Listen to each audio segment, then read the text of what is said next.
leave a great legacy behind. I remember there's a little drought there, a little dip there for Shen for a hot second from '96 to 2015. They wasn't, you got there, I think, to the final four there, the championship game there, maybe 2010 as well.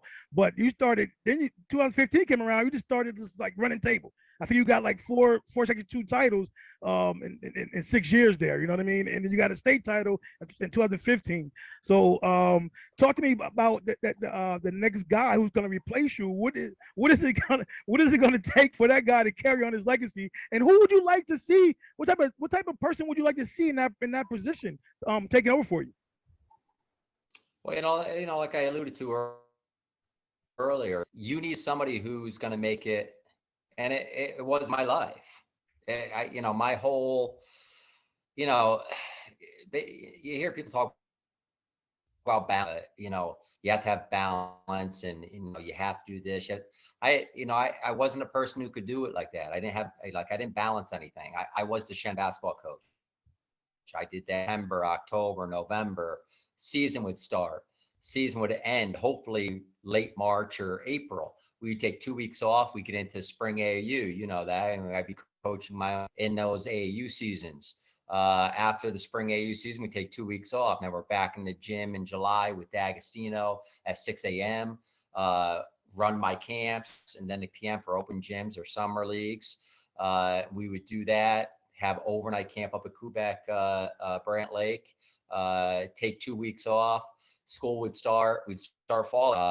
After Halloween, we'd take 2 weeks off after fall AAU, and then we're right back into the season. And it's just rinse, lather, repeat over and over and over for 16 seasons. If you want to do it right, if you want to make sure you want to be relevant, you want to give yourself a chance every single year, you have to put the time in. And you can't complain about losses in December, January, February, March if you're not putting the time, July, August, September, October. I mean, those are the months that, it's when you're getting up at 5:30 in the morning to get to the gym for a little before 6 because Dags is going to start at 6 a.m. Weight training in, you got to do your summit. Those are the times. Those games, those championships, those, being relevant in the basketball landscape for several years, that's done in the off season. And there's a price to pay for that. And there's, vacations where you left early because you want to go to Lemoyne. So you're leaving, situations where like you have family time, but you have to put in the time in the off season. It's a the culture of sacrifice, the culture of hard work, the culture of, knowing that you're 100% committed to what you're doing.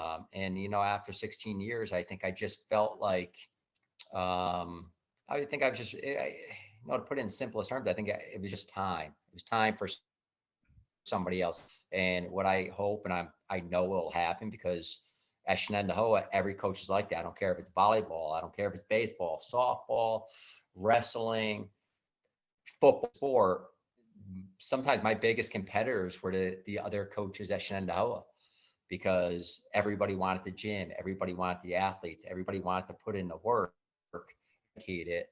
And, I know it's a big school, and we hear that sometimes that, oh, Shen's so big, that's why they win. No, if you don't put in the work, I mean, we're always going to have really good kids, because if you're not a good kid who's not a good student, you're not going to listen to coaching, you're not going to work hard. Yes, we got somebody who's right behind you. And that's why I'm so fortunate to have my kids play. And I think it's been one of the reasons why Devin's been successful, because you have to push yourself, because if you don't do it, somebody else will.